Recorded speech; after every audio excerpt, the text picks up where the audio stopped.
smoked a giant. Maybe a 5-year-old deer. I just shot a really, really good deer.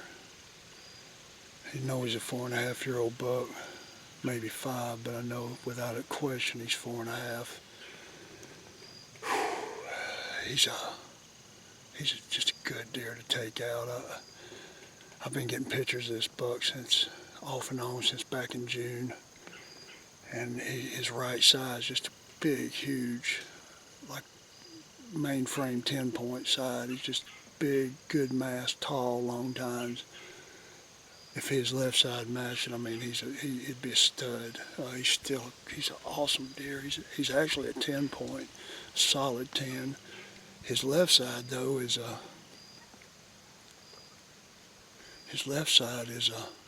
just like a big club coming up, good mass, split brow tines, and a couple of other points. But I mean, he's came in this food plot this evening, makes the 4th time in the last 2 weeks.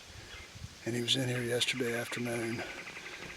And I've got some really, really pretty 4-year-old 10 points here that I really just don't want to kill. But this one here, he's just a good one to take out of the herd. He's a good deer. He's a mature buck. But anyway, he's came in this food plot 4 times in the last 2 weeks, and he was in here yesterday afternoon.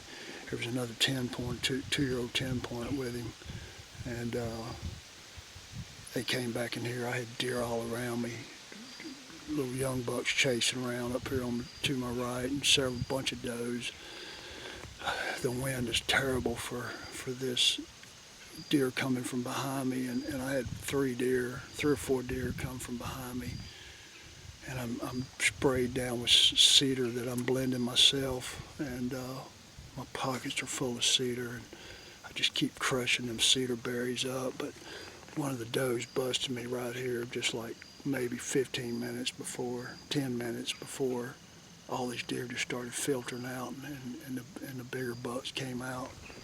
But she got right here under me, looking right at me, kept throwing her head around, and I really think, I mean, I sprayed my body down before I came in. I got the scent blender spray mixer, and I literally took my clothes off, sprayed my body, sprayed all my clothes, mixed up like three blender things full of that.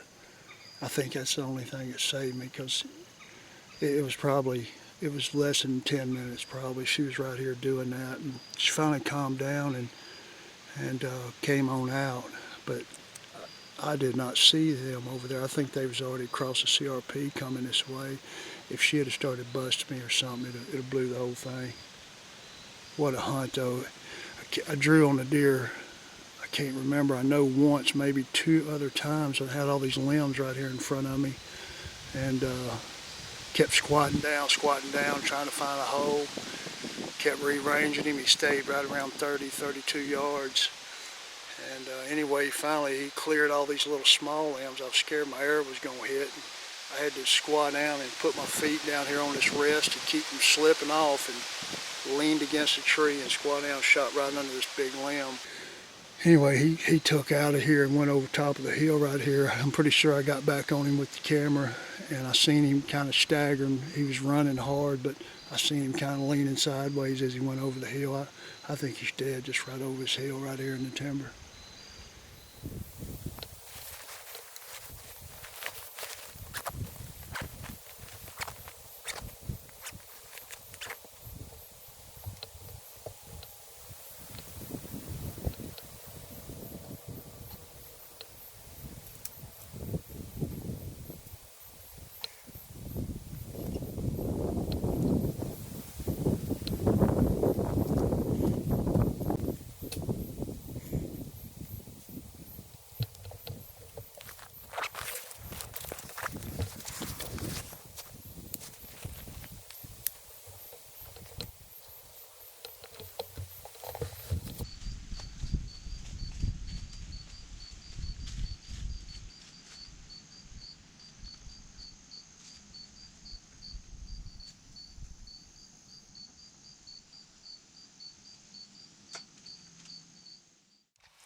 food plot right here. I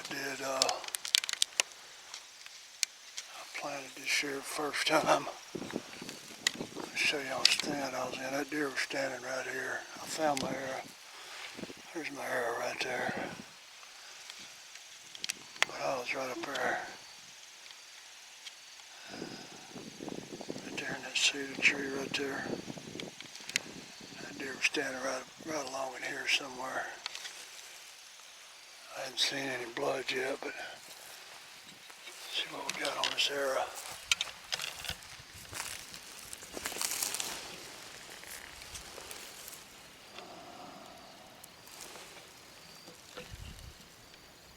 Looking pretty decent. Oh yeah. It's good dark red blood. Yeah, my deer smoked. Broadhead opened up good.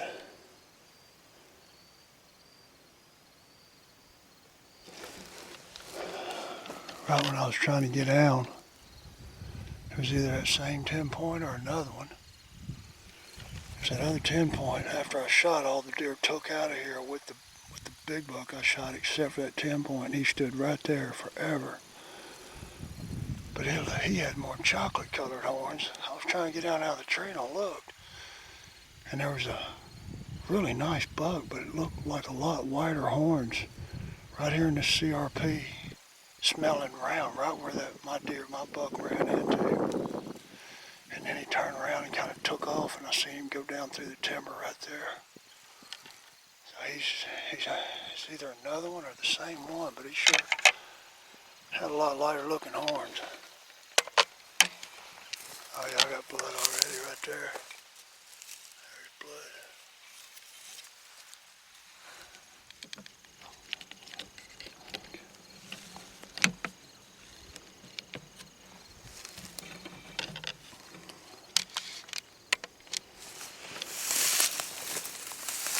It's hard to see blood in the CRP.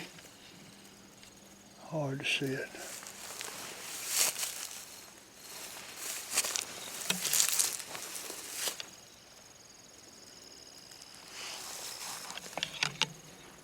I'll turn this camera off and see if I can get on a better blood trail here.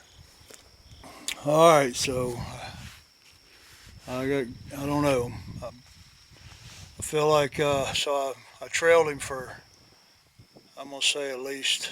Well, he didn't bleed at all across CRP, or that I could find anyway. And anyway, so I finally picked his blood up right on the edge of the timber and trailed him, I guess, from where I shot him to where I finally stopped was, I'm gonna say 150 to 200 yards, somewhere around there. Never any good blood. You know, the more I think about it, I'm fixing to watch the footage and see if I can possibly, hopefully tell.